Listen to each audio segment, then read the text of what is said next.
நான் உங்கள் RJ office. இன்றைய காணொலியில முக்கியமான செய்தியோடு நான் உங்களை சந்தித்திருக்கின்றேன். மத்திய கிழக்கில் ஏற்பட்டிருக்கின்ற பதற்ற சூழல் காரணமாக தொடர் போர் பதட்டங்கள் இப்போது வரைக்கும் என்னென்ன செய்திகள் முக்கிய செய்திகளாக இடம்பெற போகிறது என்பதை தொடர்ச்சியாக காணொலியோடு நான் பகிர்ந்து கொள்ளப் போகிறேன். இந்த காணொலியில ஈரான் மற்றும் அமெரிக்கா இஸ்ரேல் இடையே நடந்து வரும் இந்த போர் பதற்ற சூழல் பற்றிய முக்கிய தொகுப்போடு நான் உங்களை சந்தித்திருக்கின்றேன். இரண்டாவது நாளாக இன்றைய நாள் தொடர்ந்து கொண்டிருக்கிறது. மத்திய கிழக்கில் பதற்றமான சூழல்கள் அதிகரித்துக் கொண்டிருக்கின்றன. நாளுக்கு நாள் நேற்றைய தினங்கள் ஆரம்பிக்கப்பட்டிருந்த இந்த போரானது இன்றைய நாள்ல முக்கிய செய்திகள், முக்கிய அதிர்ச்சி ஊட்டும் செய்திகள் கிடைக்கப்பட்டிருக்கின்றன. அமெரிக்காவோடு கூட்டு இணைந்து இஸ்ரேலும் சேர்ந்து ஈரானை தாக்கி கொண்டிருக்கிறார்கள். இந்த நேரத்துல ஈரானுடைய பல பகுதிகள் குண்டுமழையினால் பொழியப்பட்டிருக்கின்றன. ஈரானில் இன்றைய தினத்தில் கிடைக்கப்பட்ட செய்திகள், ஈரானில் இதுவரைக்கும் அமெரிக்கா மற்றும் இஸ்ரேல் நடத்திய தாக்குதலில் 500க்கும் மேற்பட்டோர் இறந்திருப்பதாக செய்திகள் கிடைக்கப்பட்டிருக்கின்றன. இதுல முக்கியமான விடயங்கள், சிறுவர்களும் இதில் உள்ளடங்குகிறார்கள். 50க்கும் மேற்பட்ட சிறுவர்கள் இதில் உள்ளடங்கப்பட்டிருக்கின்றன. மிக முக்கியமா ஒரே பள்ளியில் இந்த தாக்குதல் நடைபெற்றிருப்பதனால சிறுவர்கள் 45க்கு மேற்பட்ட சிறுவர்கள் இறந்திருப்பதாக செய்திகள் கிடைக்கப்பட்டிருக்கின்றன.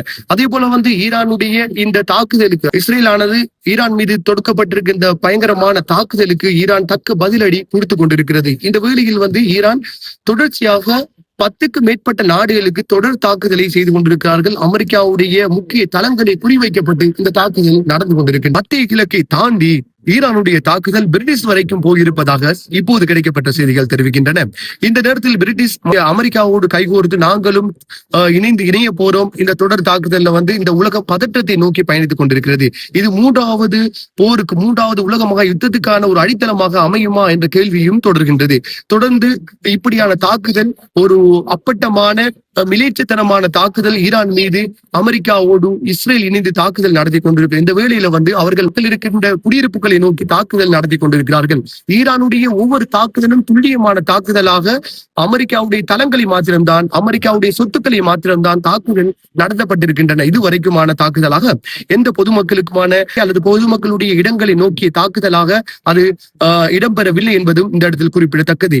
இதனை அமெரிக்கா இஸ்ரேல் மற்றும் தொடர் தாக்குதலில் பொதுமக்களை பணைய கைதிகளாக வைத்துக் கொண்டு ஈரான் மீது தொடர் தாக்குதலை செய்து கொண்டிருக்கிறார்கள். இந்த வேளையில ஈரானுடைய இந்த முன்னெடுப்பு இதுவரைக்கும் எந்த உடன்படிக்கை, அமெரிக்காவானது சில உடன்படிக்கைகளுக்கு ஈரானை அழைத்திருந்த போது ஈரான் எந்த உடன்படிக்கைகளுக்கும் நாங்கள் வர தயாரில்லை, நாங்கள் போரில் சந்திப்போம் என்பது தொடர்ந்து போரில் தான் ஈடுபட்டுக் கொண்டிருக்கிற இந்த வேளையில மத்திய கிழக்குல பதட்டங்களும் அதிகரித்துக் கொண்டிருக்கின்றன.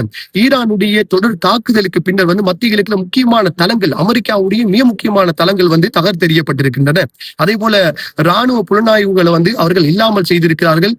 அதில் அதிகமாக அமெரிக்காவுடைய தாக்குதல்ல பாதிக்கப்பட்ட இடங்களாக குவைட்டை இதுல நாங்கள் கூறலாம். குவைட்டுடைய முக்கியமான தளங்கள் தாக்கப்பட்டிருக்கின்றன. இன்றைய நாள்ல கிடைக்கப்பட்ட செய்திகளாக இதனை நாங்கள் உங்களோடு பகிர்ந்து கொண்டிருக்கிறோம். அதே போல மிக முக்கியமா வருகின்ற நாட்கள்ல மத்திய கிழக்குல எந்த விமான சேவைகளும் இடம்பெறாது என்பதை தெரிவித்திருக்கின்றார்கள். இது அடுத்த அறிவித்தல் வரும் வரைக்கும் எந்த விமான சேவையும் தொடராது என்பதையும் இந்த இடத்தில் நாங்கள் பார்த்து கொண்டிருக்கிறோம். மிக முக்கியமா சில விமான தளங்களையும் நோக்கி தாக்குதல் நடைபெற்றிருக்கின்றன. அதுல அபுதாபியில் இருக்கிற மிக முக்கிய விமான தளங்களையும், அதே போல மிக முக்கியமான ஒரு தளம் தான் குவைட்டில் இருக்கிற விமான தளங்களையும் குறிவைத்து தாக்குதல் நடக்கப்பட்டிருக்கின்றன. இந்த இடத்துல அரபு எமிரேட்ஸ் சில விடயங்களை ஈரானுக்கு எதிராக பேசியிருக்கிறார்கள். அவரோடு இருந்த ஒப்பந்தத்தை நாங்கள் நிவர்த்தி செய்கிறோம். அதே போல ஈரானில் இருக்கும் எங்களுடைய உத்தியோகபூர்வ தளத்தை நாங்கள் இல்லாமல் செய்கிறோம், ஈரானுடன் உறவை நாங்கள் முறித்து விடுகின்றோம் என்பதை ஐக்கிய அரபு எமிரேட்ஸ் இந்த நேரத்தில் அவர்கள் கூறியிருக்கிறார்கள். சோ இந்த முருகல் ஒரு பக்கம் போய்கொண்டிருக்கிற மத்திய கிழக்குல பதட்டங்கள் அதிகரித்துக் கொண்டிருக்கும் பொழுது ஈரான் மீண்டும் ஒரு முறை ஒரு அச்சுறுத்தலை விடுத்திருக்கிறார்கள். எங்கள் அதி உச்ச தலைவர் ஆயத்துல்லா அல் கமேனியை நீங்கள் கொண்டது களி தீர்ப்பாக எங்களுடைய இந்த போரானில் தொடரும் என்பதை மீண்டும் ஒரு முறை கூறியிருக்கிறார்கள். பொறுத்திருந்துதான் பார்க்க வேண்டும் எதுவரைக்கும் இந்த போர் செல்ல போகிறது, இந்த போருடைய முடிவும் எப்படியான தன்மையை கொண்டிருக்க போகிறது என்பது இதுவரைக்கும் தெரியாது. மத்திய கிழக்குல இந்த போர் அதிகரிக்கும் பட்சத்துல மத்திய கிழக்கில் இருக்கின்ற மத்திய தரைக்கடல் மற்றும் ஓமான் வளைகுடா பகுதியில் மிக முக்கியமா ஹோர்மோஸ் ஜலசந்தி இன்றைய நேரத்துல மூடப்பட்டிருப்பதால பல போக்குவரத்து கப்பல்கள், அதுல முக்கியமா வணிக கப்பல்கள் அனைத்து சரக்கு கப்பல்களும் இப்போது மத்திய தரைக்கடல் மிக முக்கியமா ஓமான் வளைகுடா பகுதியிலையும் ஐக்கிய அரபு எமிரேட்ஸ் பகுதியிலையும் இந்த இடத்துல நிலைநிறுத்தப்பட்டு செய்யப்பட்டிருப்பதனால வந்து அதிகமாக போக்குவரத்து தடைப்பட்டிருக்கிறது. 3 கப்பல்கள் மேல வந்து தாக்குதலும் நடைபெற்றிருப்பதாக செய்திகள் வந்த வண்ணம் இருக்கின்றன. தொடர்ச்சியாக இந்த தாக்குதலால வந்து பல பொருளாதார பின்னடைவுகள் ஏற்பட வாய்ப்புகள் இருப்பதாகவும் செய்திகள் வெளிவந்த வண்ணம் இருக்கின்றன. அமெரிக்காவுடைய இந்த மிலேச்சத்தனமான தாக்குதல் தொடர்ந்து கொண்டிருக்கும் பட்சத்தில் வந்து சில நெட்டிசன்கள் சில விடயங்களை பகிர்ந்திருக்கிறார்கள். இந்த அமெரிக்கா எப்ஸ்டைன் ஃபைல் முக்கிய செய்தி ஃபைல் இருக்கிற முக்கிய விடயங்களை மறைப்பதற்காக ஈரான் மேல இந்த அபாரமான இந்த மிலேச்சத்தனமான குண்டு தாக்குதலை செய்து கொண்டிருக்கிறார்கள். இருந்த போதும் அவர்கள் மேல இருக்கிற எப்ஸ்டைன் ஃபைல் இருக்கிற முக்கிய ஆவணங்கள் வெளிவரும். அமெரிக்கா இதனை மறைப்பதற்காக இவ்வாறான திடீர் தாக்குதலை மேற்கொண்டிருப்பதாகவும் தெரிவிக்கப்படுகிறது. அதே போல ஈரானுடைய பதில் தாக்குதல்ல வந்து இதுவரைக்கும் இஸ்ரேலுடைய பிரதமர் நெத்தன்யாஹூ இது எங்க இருக்கிறார், இதுவரைக்கும் அவருக்கு என்னதான் நடந்திருக்கிறது என்ற கேள்வியும் தொடர்கிறது. நெத்தன்யாஹுடைய 2 நாள் வந்து அவர் தலைமறைவாக இருக்கிறார். ஒருவேளை இஸ்ரேல் வந்து அவர்களை மறைத்து வைத்திருப்பதா அல்லது வந்து அவர்கள் உண்மையிலே வந்து ஏதாவது நடந்திருக்கலாம் என அச்சமும் நிலவி வருகிறது. அவர் இதுவரைக்கும் எந்த ஊடகத்திலும் வெளிவரவில்லை. அவருடைய செய்தி சார்பான எந்த ஊடகமும் அவரை பற்றிய எந்த தகவலும் தெரிவிக்கப்படாத நிலையில் அவரை பற்றிய கேள்வியும் தொடர்கிறது. அவர் இப்போது எங்க இருக்கிறார், உயிரோடு இருக்கிறாரா அல்லது இறந்து விட்டாரா, என்னதான் நடந்திருக்கிறது?